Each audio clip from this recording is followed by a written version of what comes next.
L'industrie nucléaire française passe en ce moment à la télé une publicité hyper rassurante.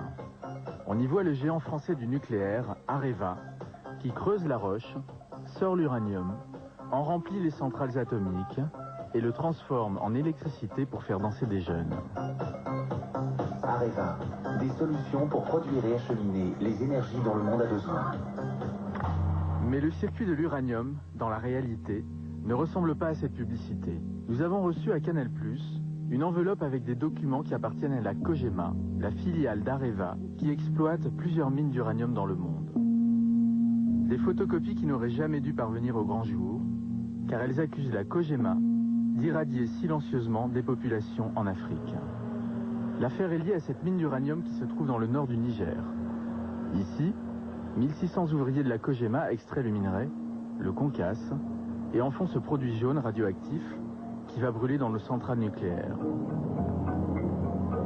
Nous partons au Niger avec une ONG de juristes français, Sherpa, qui défend en justice les victimes des multinationales dans le monde. Samira Daoud débarque avec le juge français Jean-Pierre Jetty, président de la cour d'assises de Paris. C'est le magistrat qui a jugé Émile Louis. Ils viennent enquêter bénévolement sur cette mine d'uranium exploitée par la Cogema et ses deux sociétés minières, Cominac et Somaïr. Ils ont été alertés par des ouvriers qui travaillent dans cette mine. Ces ouvriers se disent frappés de maladies, de morts inexpliquées. Ils soupçonnent la Cogema de les exposer à une contamination radioactive. Mustapha Al-Hassem est l'ouvrier de la mine qui a déclenché l'alerte. Il a créé une petite ONG de défense de l'environnement.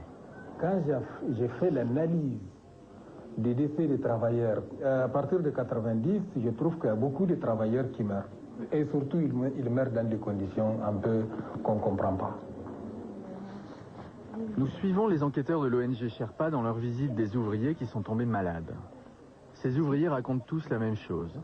Pendant des années, ils ont respiré la poussière d'uranium. Ils tombent malades le plus souvent du poumon. Et curieusement, l'hôpital créé et financé par la Cogema, Somaïr, ne leur dit pas le nom de la maladie. Cet homme a travaillé 10 ans à l'uranium sans masque de protection. Il crachait des narines la poussière d'uranium et il souffre aujourd'hui de douleurs à la gorge et au thorax. À la Somaïr, ils ne disent jamais la maladie. Quand ils en trouvent une, ils ne te disent pas. On te fait la radio, on te dit voilà ta radio, on te la montre, mais on ne te dit pas quelle est ta maladie. On ne te dit rien. En visitant les familles de mineurs, nous entendrons partout la même histoire. Le secret, maintenu à l'hôpital de la Cogema, sur la nature de la maladie. Cette femme a perdu son mari. Mon mari a été malade pendant 4 ans. Il avait mal à la poitrine, il toussait et vomissait du sang. Il est allé consulter à l'hôpital d'Agadez et là, on lui a dit que son poumon était fichu.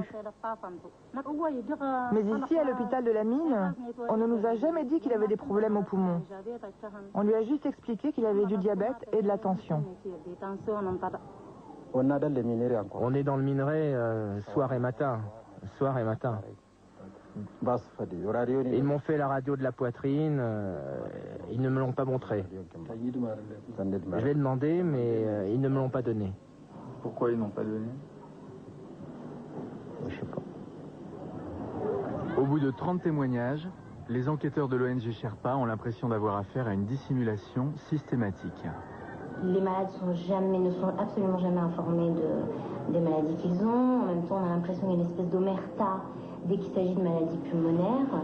Cette mine est ouverte depuis 30 ans. Des gens y travaillent en contact avec un minerai qui, par nature, est quand même un minerai dangereux. Or, il n'y a jamais eu une seule déclaration de maladie professionnelle. Jamais. On n'a jamais détecté un cancer. Aucun cancer, ni maladie liée à la mine, surprenant.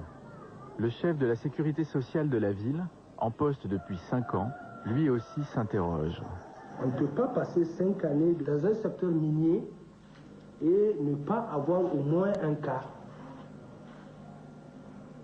d'un ouvrier qui serait tombé malade suite à la radiation. Mais pourtant, vous trouvez des gens couchés à l'hôpital, ils sont malades, mais on ne sait pas de quoi ils souffrent.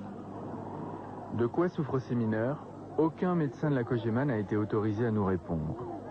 Mais sous le couvert de l'anonymat, un ancien employé de l'hôpital, révolté par la dissimulation des maladies des mineurs, nous affirme que l'opacité est organisée par la COJEMA. Le médecin est soumis à une situation contractuelle qui le lie à la COJEMA, à la société, parce qu'il ne peut pas dépasser certaines choses dans son diagnostic. Par exemple, il pose un diagnostic. Si ce diagnostic peut porter préjudice à la COJEMA, il est obligé de les cacher. Par exemple, quelle maladie? Toutes les maladies liées à la production de l'uranium ou toutes les maladies respiratoires. Est-ce que vous avez déjà vu des cancers? Le cancer, à la place, on mettra toujours ou le sida, ou la typhoïde, ou le paludisme. Quand on dit quelqu'un a le sida, ça veut dire qu'on coupe l'herbe sous le pied de tout le monde. C'est fini, on ne pose plus de questions. Si elles sont exactes, les affirmations de ce témoin sont graves. Un autre employé de l'hôpital nous a tenu le même discours. Alors nous avons sollicité 17 fois la COJEMA pour avoir une interview. Refus. Pourtant, un voyage de presse est organisé pour d'autres médias. Quant à Canal+, des consignes ont été données. Vous êtes de Canal+. Je vous dis non, pas Canal+. Et pourquoi pas Canal+? Je ne peux pas vous dire.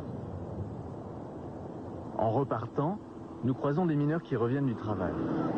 Nous voulons savoir si ces hommes sont bien protégés aujourd'hui contre la radioactivité. Ici, on en voit un portant le masque qui le met à l'abri des poussières d'uranium.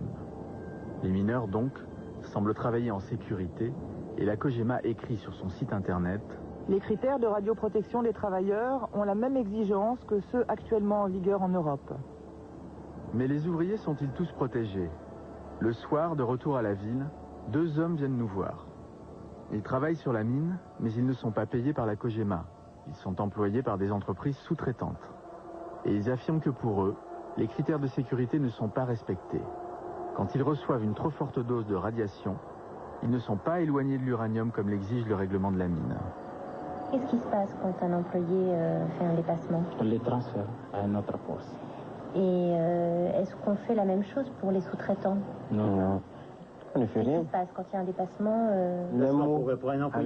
On ne transfère pas. Comment? On ne nous transfère pas.